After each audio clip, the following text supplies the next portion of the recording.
வணக்கம். என்னுடைய அருமை நண்பர் அமரர் விஜயகாந்த் அவர்களுக்கு மத்திய அரசு பத்மபூஷன் விருது கொடுத்து கௌரவித்திருக்காங்க. அது நமக்கு எல்லாம் ரொம்பவும் மகிழ்ச்சி. அது மட்டும் இல்லாமல் இந்திய நாட்டின் பத்மா அவார்ட்ஸ் 24 புத்தகத்தில் அவருடைய வரலாற்றை பதிவிட்டிருக்காங்க. அது அவருடைய பேருக்கு இன்னும் பெருமை சேர்க்கிறது. விஜயகாந்த் அவர் நம்ம கூட இல்லை அப்படிங்கிறது இன்னும் என்னால் ஏற்றுக்கவே முடியல. ஒரு டக்குன்னு தோன்றி பல சாதனைகளை செஞ்சு அப்படியே மறைஞ்சிட்டாங்க. இனிமேல் விஜயகாந்த் மாதிரி ஒருத்தரை பார்க்கவே முடியாது.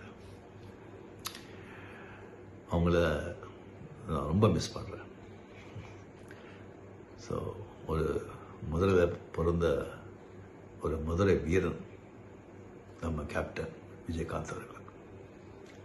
அவர் நாமும் வாழ்க. நன்றி.